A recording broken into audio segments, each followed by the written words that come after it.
안녕하십니까. 반갑습니다. 제마입니다. 자, 오늘은요, 지지에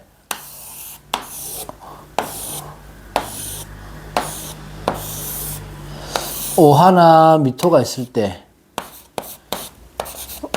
자리는 상관없습니다. 여기 있어도 되고, 여기 있어도 되고, 을사년 사화가 들어왔을 때, 이제 방합이 되잖아요.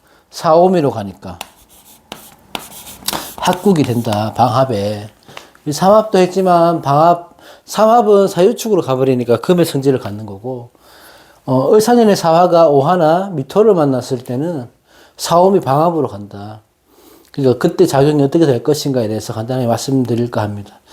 방합이라는 것은 같은 환경이고 같은 오행이죠. 같은 목적에 그 동질성을 갖고 있는 성질끼리 모여서 합의되는 겁니다. 그게 방합이다.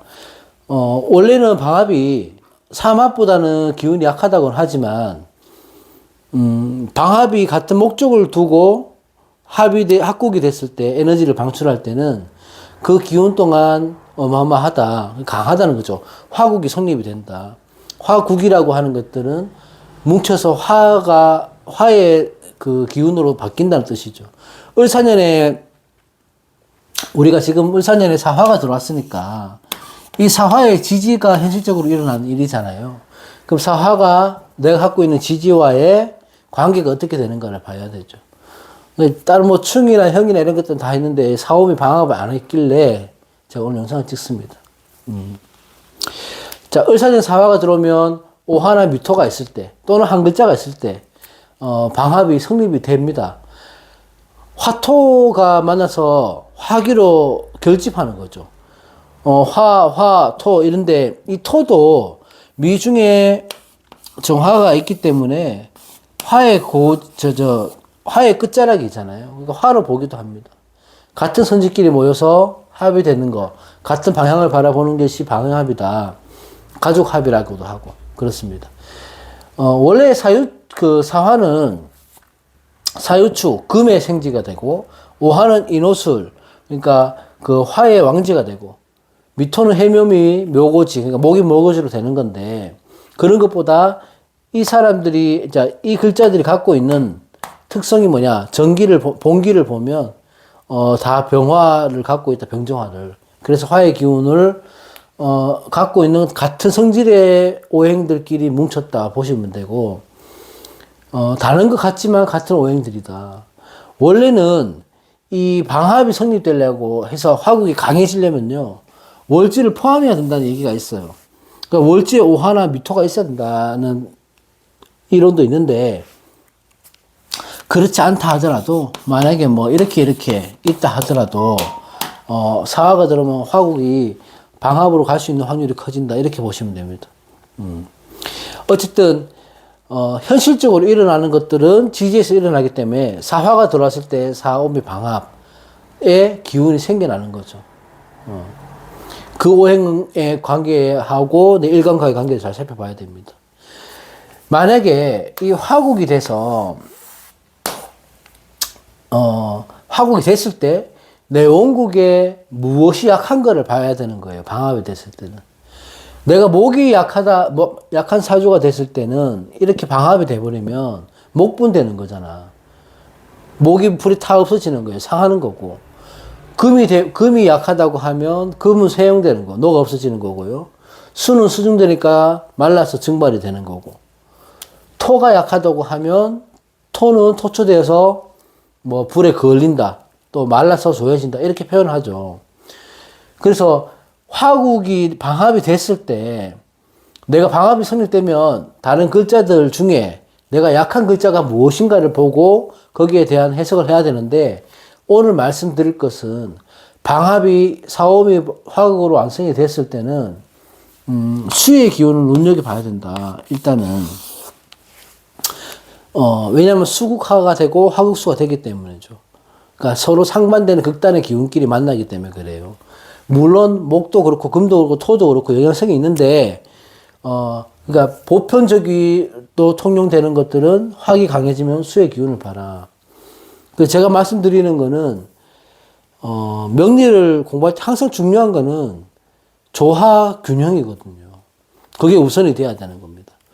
그러니까 음양의 오행, 균형, 조화가 좋아야지 흐름이 좋고 안정된 삶을 살아갈 것인데 음양, 오행의 조화가 깨져버리면 문제가 되는 거죠.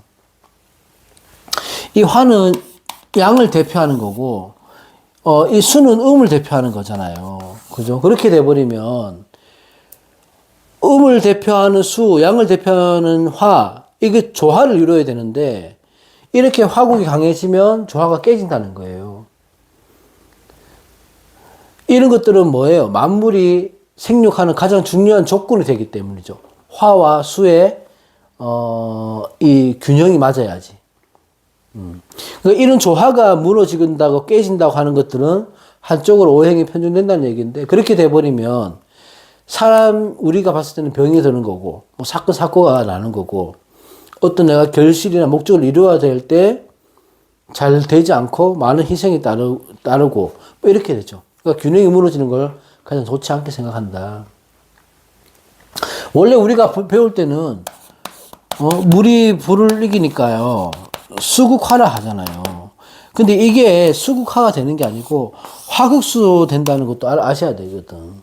그럼 이렇게 방합으로 생겨날 때는 상대의 세력인 수가 불편해지는 겁니다. 꺼지게 되는 거죠. 그러니까 화가 지나치게 강해지는 거잖아요. 방합으로 국이 이루어졌으니까. 그냥 사화가 하나 있는 거, 오화가 하나 있는 거하고 차원이 틀리죠. 이게. 국이 이루어지니까. 그러니까 화가 지나치게 강해지니까 균형이 무너지는 거고 어설프게 있다 여기서 다른 오행들 무엇보다도 어설프게 수가 있다면은 수기가 있거나 수기가 일점이 없다고 한다면은 오히려 그 수기가 용신이 되는 게 아니고 이 화 때문에 증발해 버리는 거예요. 화염에 말라 버린다는 거죠. 그러니까 을사년에 사오미가 성립되시는 분들은 우선 화오행이 길인지 흉인지를 먼저 판단을 해야 되겠죠. 기흉을. 기흉을 판단할 때는 화가 필요한 사람일 때 만약에 신약한 화일주라든지 토일주라든지 뭐 이렇게 기본적으로 화가 뭐 자월에 태어났다든지 겨울에 태어났다든지 이런 화가 필요하다면은 이 사오미 방합은 내가 하고자 하는 일에 탄력을 받는 거죠. 길신일 때는. 그 동료 또는 친구 뭐 윗사람 그런 데 도움을 받을 수 있고 또 내가 하는 일에 탄력을 받으니까 시너지 효과를 낼 수 있고 좋은 기회로 올 수 있습니다. 그리고 이렇게 화가 용신으로 들어올 때는 당연히 좋은 인연이 생기기도 한다. 그 이성과의 문제에서도. 그래서 좋은 문서, 뭐 재물적인 부분, 어떤 기회, 뭐 합격, 승진 이런 좋은 만남으로 이어질 것인데요. 그거는 걱정이 없어요. 화가 길신 있을 때는. 오늘 문제가 되는 거는 내가 화가 많을 때, 화가 흉신일 때 사오미로 화국이 형성이 돼버리면 조심해야 된다는 겁니다. 수라는 것들은 시작이거든요. 새로운 일을 확장을 시키거나 새로운 것들을 추구한다거나 이럴 때는 잘 일이 안 될 수가 있습니다. 그래서 그렇게 하기보다 뭔가 새로운 계획을 세웠다면은 뭔가 내가 새롭게 시작하기보다는 지금 내 상황에 맞고 가장 잘할 수 있는 것을 유지하는 게 가장 중요합니다. 화가 너무 강하게 와서 치성할 때는. 그리고 정리하고 다듬 시간으로 활용해야 된다. 한 해를. 이 방합이 막 득실의 개념이 강하게 온다기보다도요. 방합이 돼서 합화되는 바뀌는 오행이 반대 세력을 강하게 극하는 성향이 강하거든요. 그런 기운이 강하단 말이에요. 그래서 방합이 될 때 화로서 오는 흉도 많지만 그것보다는 화가 반대로 극하는 오행에 영향을 미치는 경우가 대부분이다.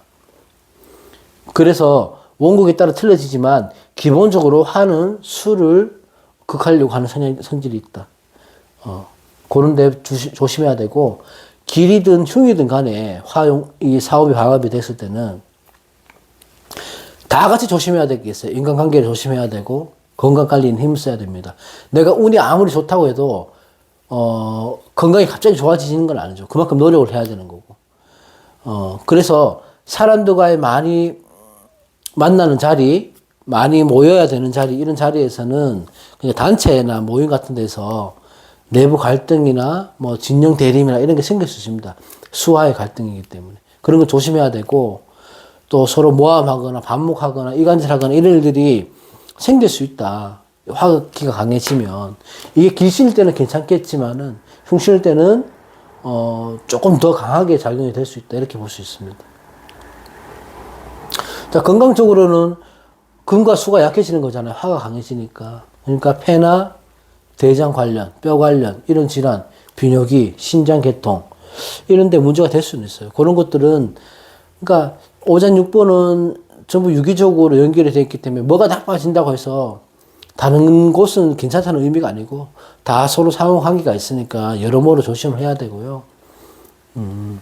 우리가 이렇게 화가 강해질 때 설이 필요할 때, 이 뺄설자거든요. 설이 필요할 때, 설이 되면, 설수라고 합니다. 설수. 우리는 설기라는 단어를 많이 쓰잖아요. 설기, 근데 설수는 내가 필요한 게 빠질 때가 설수예요. 그럼 발복이 된다. 그럼 뭐 이렇게 사음이 방압이 됐을 때, 화기가 많아졌을 때, 가장 설수시킬 수 있는 게 뭡니까? 화생토해서 빼줘야 되잖아요. 토가 가장 필요도 하다. 방압이 이렇게 완성되는 사람들은. 저도 그래요. 저도 무호일주거든요. 미년의 무호일주예요.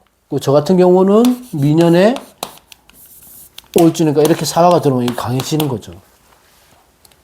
그럼 제가 앞에서 말했던 이런 일들이 있을 수 있겠죠. 그래서 조금 더 조심해야 된다. 그럼 화생토를 하려면 토가 중요한데 토도 미토나 실토는 화기를 머금고 있잖아요.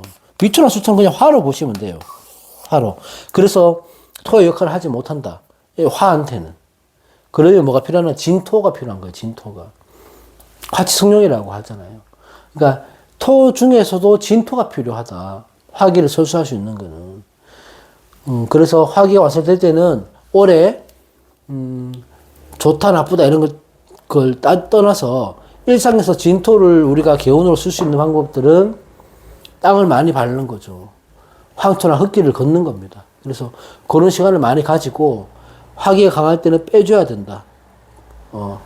사색, 성찰 이런 걸 많이 하면서 내가 집중을 좀 걸어보는 것도 좋은 개운법이 될 것이라고 생각합니다. 그래서 다른 게 없고 간단하게 화기가 치성하니 화기를 빼줘야 된다. 또 화기가 치성하면 반대 세력이 증발할 수 있으니까 수에 관한 여러 나한테 만약에 수가 예를 들어서 식상이다. 그럼 구설이 생기죠. 재성이라면 탈재가 생길 것이고, 관이라면은 직장에 문제가 생길 것이고, 뭐 이런 식으로 연결을 지어서 생각해 보시면 좋다. 그렇게 하면 될 것이다. 그래서 오늘은, 사오미에 대해서 얘기를 한번 해봤습니다. 다음 시간에 다른 영상으로 찾아뵙겠습니다. 자, 고맙습니다.